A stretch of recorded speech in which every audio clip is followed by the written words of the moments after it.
শৃঙ্খলা ভঙ্গের দায়ে বাংলাদেশ টিমের এক খেলোয়াড়কে ফেরত পাঠানোর পর এবার দলের ম্যানেজারের আচরণ নিয়ে দেখা দিয়েছে নতুন প্রশ্ন। অস্ট্রেলিয়ার মেলবোর্নে থাকার সময় মধ্যরাতে সুজনকে দেখা গিয়েছে এক জুয়ার আখড়ায়। রিপোর্টে থাকছে বিস্তারিত।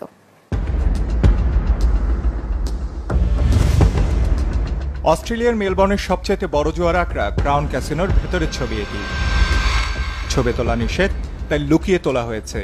ভালো করে লক্ষ্য করলে দেখবেন জুয়ার টেবিলের সামনে দাঁড়িয়ে আছে তিনজন, তাদের একজনের হাতে ডলার। যারা বাংলাদেশের ক্রিকেটের খোঁজ খবর রাখেন তারা নিশ্চয়ই চিনবেন এই ব্যক্তিটিকে। সাবেক ক্রিকেটার, বর্তমান বিশ্বকাপ ক্রিকেটের দলের ম্যানেজার খালেদ মাহমুদ সুজন তিনি। রাত তখন 1:30, দিন 26শে ফেব্রুয়ারি, অর্থাৎ বাংলাদেশ শ্রীলঙ্কা ম্যাচ শেষ হবার 3 ঘন্টা পর। ওই দিন খেলা শেষে দলের অন্য সদস্যরা যখন হোটেলে ফিরে যান, দুজন সঙ্গী নিয়ে সুজন যান ক্রাউন ক্যাসিনোতে। পরিচয় গোপন রাখার শর্তে প্রত্যক্ষদর্শী কয়েক প্রবাসী বাংলাদেশি মাতসাঙ্গাকে জানিয়েছেন সুজন সেখানে ছিলেন অনেকক্ষণ। বাংলাদেশ শ্রীলঙ্কা খেলা হচ্ছিল, সেদিন আপনারা একটা ক্যাসিনোতে গিয়েছিলেন, সেখানে আপনাদের সাথে দেখা হয়েছিল খালেদ মাহমুদ সুজনের সাথে, এটা কতটা সত্য? ওনাকে দেখার পরেই আমি আকবরায় যে বলছি কি ব্যাপার, বাংলাদেশ এরকম খেললো কেন, মানে পারফরমেন্স তো ভালো ছিল লাস্ট ফার্স্ট ম্যাচটাতে, প্লাস সবকিছুই। উনি বলতেছিলেন যে ক্যাচ মিস, ফিল্ডিং মিস, সবকিছু কারণেই বাংলাদেশ হেরে গেছে আর কি, করতে পারেনি। আচ্ছা, ওনাকে কি আপনি কি ক্যাসিনোতে কি কোনো খেলতে দেখেছেন? আমি খেলতে দেখেছি, যখন আমি তার সাথে কথা বলি তখন উনি দাঁড়ায় দেখছিলেন, কিন্তু আমি আবার half an hour 20 minutes to 25 minutes পরে আবার ব্যাক করি, কারণ আমরা বাইরে গেছি সিগারেট খাওয়ার জন্য, ব্যাক করছি। তখন দেখছি উনি বোর্ডের মধ্যে, ওনার হাতে টাকাও ছিলেন, উনি দাঁড়ায় খেলছিলেন। He shouldn't be there around 1:35 or 1:40 in the casino when the team is out there. So that's why we thought, okay, this is completely unprofessional attitude.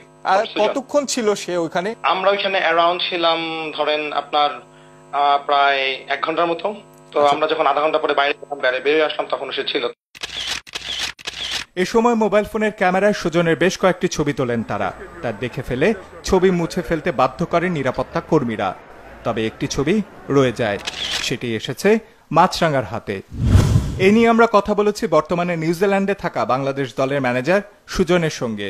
সেই রাতে সেখানে যাবার বিষয়টি স্বীকার করেছেন তিনি, তবে জুয়া খেলায় অংশ নেননি দাবি করে দিয়েছেন ভিন্ন ব্যাখ্যা। না, ওদিনকে যেটা হয়েছে যে আসলে খেলা হারার পর তো আমরা খেতে যাই, যেখানে খেতে যাই সেটা ওই একটা রেস্টুরেন্টই খোলা থাকে, আপনার যেটা ক্যাসিনো হোটেলেই, আমরা ওখানেই খেতে যাই। তো আমরা বাঙালির অনেকে ছিল, আমরা হাঁটার পথে দিক দিয়ে ফেরত আসি, ওইখানে দেখেছে হয়তো বা কেউ।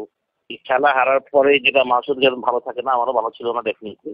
তো যেটা আমার খিদা লেগেছিল, আমি গিয়েছিলাম আমার ফ্রেন্ডদের সাথে, অনেকে বাঙালিরা যে যারা খেলা দেখতে এসছে, সেখানে একটা ছবিতে আপনি ক্যাসিনোতে দাঁড়ানো আছেন। এই ধরনের, হ্যাঁ মনে হচ্ছে খেলার ছবি তো কোনো খেলার ছবি তো কিছু নাই, খেলার ছবি ছিল না, কিন্তু তারা কিন্তু কথা বলেছে যে যখন আমরা যত জানি তারা বলেছে যে আপনাকে খেলতেও ভাই। আসলে এগুলা নিয়ে তো অনেকে অনেক কথা বলবে, খেলা হারলে আমি তো আর খেলি না, ঠিক না? আমি তো আর খেলি না যে আমার কারণে টিম হেরেছে, এমন তো কিছু না। যারা দেখেছে তারাই ভালো বলতে পারে। খালেদ মাহমুদ সুজন, এই ধরনের একটা ঘটনা যখন একটা টিম হেরে যায়, বাংলাদেশের টিম, সেদিন যদি আপনাকে ম্যানেজার হিসেবে টিমমেটরা দেখে আপনি ক্যাসিনোতে আছেন, সেটাকে একটা মেন্টাল প্রেশার পড়বে না তাদের উপরে? আমার মনে হয় না, যেরকম কিছু, কারণ ছেলেরা আমার সম্বন্ধে খুব ভালোই জানে এখানে আমি কি করতে পারি না করতে পারি। এটা আমার মনে হয় না এমন কোনো বড় কোনো ইস্যু এটা দিয়ে যে আমি ওখান থেকে হেঁটে গেলেই যে আমি কিছু করছি বা খেলছি, সেটা বড় কথা না। আপনি যদি যান ওখানে, আপনি গেলেই বুঝতে পারবেন যেটা আমরা ফুড করতে যাই, ফুড কোর্টের সাথেই ক্যাসিনো, আসলে সত্যি কথা যেটা। বিষয়টি সম্পর্কে ক্রিকেট বোর্ডের একাধিক কর্মকর্তার সঙ্গে যোগাযোগ করা হলেও এখনো তা পাওয়া যায়নি। এ ঘটনার ঠিক 3 দিন আগে পেস বোলার আলামিনকে দেশে ফেরত পাঠানো হয়। তার অপরাধ ছিল ব্রিসবেনে থাকার সময় টিম ম্যানেজমেন্টকে কিছু না জানিয়ে হোটেলের বাইরে ছিলেন বেশ কিছু সময়।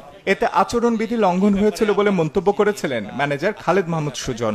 সাকিবের মতো বিশ্বের 1 নম্বর অলরাউন্ডার যদি সাসপেন্ড হয়ে থাকে বা শাস্তি পেয়ে থাকে, তাহলে এটা যে কোনো কারোর যদি প্রযোজ্য, যেটা 1 দিন বা 5 দিন, 1 দিন করা 10 দিন করার মধ্যে একই রকম, আমি মনে করি যে একই আইন হওয়া উচিত। তো সেটাই সবচেয়ে বড় কথা। আর এই বোর্ড আমাদের মনে হয় যে এইসব ব্যাপারে, ডিসিপ্লিনের ব্যাপারে আমরা একটু স্ট্রিক্ট। তবে তার নিজের বাইরে সময় কাটানোর ক্ষেত্রে অনুমতি নেওয়ার প্রয়োজন নেই বলে মাতসাঙ্গাকে বলেছেন সুজন।